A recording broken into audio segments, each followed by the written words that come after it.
नमस्कार। होश की बातें चैनल पर एक बार फिर से आपका स्वागत है। अभी हम पिछले 2 दिनों से लगातार बात कर रहे हैं अपने हिंदू धर्म सनातन पद्धति की। हम इसी पे आज भी बात करेंगे। पहले एक छोटी सी घटना मैं आपको बताता हूँ कि एक व्यक्ति एक बहुत अच्छी बकरी कहीं से खरीद के अपने घर ले जा रहा था, तो उसने अत्यंत प्यार से लाड से उसको अपने कंधे पे रखा हुआ था और जा रहा था अपने घर। कुछ ठग थे, उन्होंने देखा कि बकरी बहुत अच्छी, भाई इसको तो किसी तरह से चुराना चाहिए। उन्होंने प्लान किया भाई कैसे इसको हम चुरा सकते हैं, क्योंकि ये तो इसने पकड़ा हुआ है इसको अच्छे से। उन्होंने सलाह की, प्लानिंग की, और एक आदमी उनसे बोलता है जाके उससे व्यक्ति से, अरे भाई इस कुत्ते को कहाँ ले जा रहे हो? बड़ा हैरान होता, कहता है क्या बात कर रहे हो भाई, तुम अंधे हो के पागल हो, इस बकरी को तुम कुत्ता कह रहे हो? कह रहे भैया पागल मैं नहीं हूँ, पागल तुम हो जो कुत्ते को बकरी कह रहे हो। कह के वो चला गया। थोड़ी दूर आगे गया, दूसरा ठग आ गया, उसने भी कहा अरे इस कुत्ते को कहाँ ले जा रहे हो? उन्होंने भाई पागल हो तुम क्या, ये बकरी को तुम कुत्ता कह रहे हो? कह रहे भाई मैं बकरी हो तो बकरी कहूँ ना, ये तो कुत्ता है, इसको मैं बकरी कैसे कह दूँ? ऐसे एक एक करके 5-6 बार जब अलग अलग आदमियों ने आके उसको बोला कि कुत्ते को कहाँ ले जा रहे हो, तो वो शक में आ गया। उसको एहसास हुआ कि ऐसा तो नहीं, मैं ही गलती पे हूँ, वास्तव में कुत्ता ही और मैं इसको बकरी समझ के लेके जा रहा हूँ। और वो उस बकरी को नीचे उतार के छोड़ के भाग गया, चला गया। ठगों की बनाई, उन्होंने उसको ले लिया। तो हमारे हिंदू धर्म और संस्कृति के लिए भी कुछ ऐसी बात है, लोगों ने इतना इसका दुष्प्रचार किया, अभी से नहीं, मतलब जब पहला आक्रमण हुआ था हिंदुस्तान पे 712 में, कहते हैं 712 में मोहम्मद बिन कासिम जो आया था, वो कहते हैं 17,200 मन सोना और पता नहीं कितने हीरे जवाहरात लूट के लेके गया था हिंदुस्तान से। तो जितने भी उसके बाद में भी जो लोग आए, जैसे उन्होंने क्या काम करा, उन्होंने हमारी जो नालंदा यूनिवर्सिटी और तक्षशिला यूनिवर्सिटी, 2 विश्वविद्यालय थे बहुत बड़े, जो कि संस्कृति के, धर्म के, हमारी परंपरा के केंद्र थे, उनको नष्ट कर दिया। तो ये जो सोची समझी साजिश है, देखें ये साजिश बड़े व्यापक स्तर पे चल रही है और आज भी जारी है। अब एक छोटा बच्चा होता है, उसके लिए बड़ा इंपॉर्टेंट है कि उसकी टीचर ने क्या कहा। जो उसकी टीचर ने कह दिया वो उसके लिए ईश्वर का कहा हुआ वाक्य आज भी। और बच्चे बड़े हो जाते हैं, विश्वविद्यालय में चले जाते हैं, हायर स्टडी में चले जाते हैं, तो जो हमारी संस्कृति के जो विरोधी हैं, उन्होंने हर जगह अपने बंदों को, अपने व्यक्तियों को, ऐसे व्यक्तियों को प्लांट किया हुआ है जो बच्चों के मन में जहर भरते हैं। बच्चों के मन में ये बताते हैं, उनको बार बार ये बताते हैं कि जो तुम ये सुन रहे हो ये ठीक नहीं है। नतीजा क्या होता है? नतीजा ये होता है कि आज उनको यदि सच्ची बात बताई जाए, साक्ष्यों के साथ बताई जाए, तो भी कहीं ना कहीं उनको शक रहता है, वो उतने विश्वास के साथ, भरोसे के साथ उस बात को नहीं मानते। हरिवंश राय जी की, बच्चन जी की एक कविता है कि है अंधेरी रात पर दिया जलाना कब मना है। तो ठीक है, हम सब लोग कोशिश में हैं, लगे हुए हैं। ये मेरा भी यही प्रयास है कि किसी तरह ये चेतना लाई जाए, लोगों को अपने धर्म और अपने संस्कृति के बारे में कुछ बताया जाए। लेकिन वो साजिशें इतनी गहरी हैं कि उनको तोड़ने में वक्त लगेगा, एक बदलाव आने में एक समय लगेगा। देखिए एक छोटी सी बात मैं आपको बताता हूँ कि बच्चा जब पैदा होता है तो नाल द्वारा अपनी माँ से जुड़ा होता है, सांस उसी से लेता है।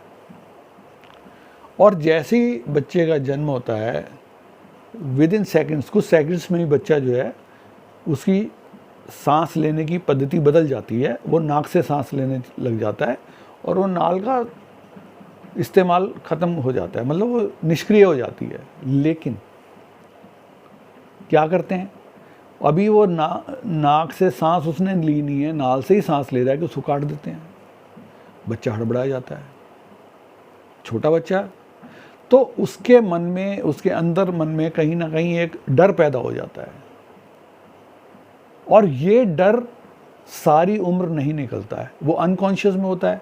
बच्चा इतना छोटा होता है, वो अपनी पीड़ा को, अपनी समस्या को बता नहीं सकता, लेकिन ये भी उसी एक साजिश का हिस्सा है कि बच्चों को निर्भीक ना बनने दिया जाए, बच्चों को बहादुर ना बनना दिया जाए, बच्चों को डरपोक, कमज़ोर या संशय में घिरे रहें ऐसे व्यक्तित्व बनाया जाए। तो ये बड़ा ज़रूरी है कि हम अपने बच्चों को जो भी ये दिखते हैं, जो भी ये परेशानियां हैं, जो भी ये विरोध का माहौल चारों तरफ तैयार हो रहा है, इसके बीच में हमें उनको, ये हमारी ड्यूटी बनती है कि हम उनको सच्चाई से अवगत कराएं। जैसे देखें कि बार बार झूठ बोलने से हमारे बच्चे झूठ को सच मान बैठे हैं, तो यकीन मानिए यदि हम बार बार सच बोलेंगे तो सच को वो सच मानेंगे और समझेंगे भी। लेकिन समस्या हमारी ये है कि हम उनको सच बताते नहीं, या सच बताते तो उतनी शिद्दत से नहीं बताते, या हमारे लिए भी ये सच शायद इतना कोई इम्पोर्टेंट नहीं है, हम खुद ही इस बात को इतनी इम्पोर्टेंस नहीं देते हैं। हम बाकी दैनिक जीवन की चीज़ों को, दैनिक उपभोग की चीज़ों में अपने आप को इतना व्यस्त रखते हैं कि धर्म और संस्कृति और परंपरा के लिए हमारे पास ही सोचने के लिए समय नहीं है। तो जब तक हम इसकी इम्पोर्टेंस को नहीं समझेंगे, देखिए जब हमारी पहचान खत्म हो जाएगी तो हम भी खत्म हो जाएंगे। तो इसलिए अपनी पहचान को बनाए रखना, ज़मीन से जुड़े रहना, अपने यथार्थ को समझना, अपनी जड़ से जुड़े रहना। देखिए पौधा यदि अपनी जड़ से जुड़ा रहता है तो उसको खाद, पानी, वातावरण, हवाएं, बारिश सब उसको फ्लरिश करती हैं, बड़ा अच्छा फलता फूलता है। बट यदि पौधे को आप जड़ से उखाड़ दें, जड़ से अलग हो जाए, तो मौसम, बारिश, कुछ भी बढ़िया से बढ़िया चीज़ें, बढ़िया से बढ़िया मौसम, बढ़िया से बढ़िया खाद, उसको कोई फ़ायदा नहीं दे सकता। उसकी एक तरह से मौत हो जाएगी, मतलब वो कभी दोबारा पनप नहीं पाएगा। तो हमने अपनी इस संस्कृति को, सभ्यता को, अपने पुरातन विचारों को एक तरह से जड़ से जुड़े रखना है, जड़ से जुड़े रखना है। तो जड़ से जुड़े रहेंगे तो यकीनी तौर पे हम अच्छे बनेंगे, फ्लरिश करेंगे। तो हमारे लिए ये जानना, ये बताना, ये बार बार कहना इसलिए ज़रूरी है कि जो चीज़ हमारी चेतना से निकल गई है, जो चीज़ हमारे, जिसके बारे में मतलब हम सोचते ही नहीं है, बोलते ही नहीं है, बात करते ही नहीं है, तो एक अंग्रेजी की भी कहावत है ना, out of sight out of mind. हमारी नज़रों के सामने जो चीज़ नहीं होती है वो धीरे धीरे हमारे दिमाग और दिल से भी निकल जाती है। तो दिल और दिमाग में ना निकले, बनी रहे, इसलिए इसके बारे में बात करना ज़रूरी है, बार बार बात करना ज़रूरी है। तो मेरा यही प्रयास है कि हम अपनी गौरवशाली परंपरा के बारे में जितना बच्चों को जागरूक कर सकें, बता सकें। देख, इंस्पायरेशन भी होती है, प्रेरणा भी मिलती है ना। यदि हमें पता हो कि हमारा संबंध किस चीज़ से, हमारा अतीत कितना बढ़िया था, तो हमें एक प्रेरणा भी मिलती है अच्छा काम करने की, उत्साह भी मिलता है। तो इसमें बुराई तो कुछ नहीं है, नुकसान तो कुछ नहीं है, लेकिन क्योंकि माहौल एक ऐसा क्रिएट कर दिया गया है जिसमें नेगेटिविटी ज़्यादा पैदा कर दी गई है, उस नेगेटिविटी को ख़त्म करना है। आप रोज़ मंदिर जाएं, अपने बच्चे को भी रोज़ ना सही, हफ्ते में एक दिन सही मंदिर लेके जाएं, वहाँ से सकारात्मक ऊर्जा मिलेगी आपको, आपकी नेगेटिविटी ख़त्म होगी और आपके अंदर एक नई ऊर्जा का विकास होगा। जैसे कहते हैं ना, हनुमान जी के बारे में कहा गया कि उनको अपने बल को याद दिलाना पड़ता है। अत्यंत बलशाली हैं लेकिन अपने बल को भूल जाते हैं, उनको याद दिलाना पड़ता है। ऐसे ही हमने भी अपने बल को, अपनी संस्कृति को भुला दिया है। याद दिलाना ज़रूरी है, याद दिलाएंगे, उसकी याद बनी रहेगी, तभी हम उसकी तरफ अग्रसित होंगे, जीवन में तरक्की करेंगे और अपने बौद्धिक, चारित्रिक, सामाजिक और आर्थिक सब तरह की उन्नति करेंगे। आज के लिए इतना ही, धन्यवाद।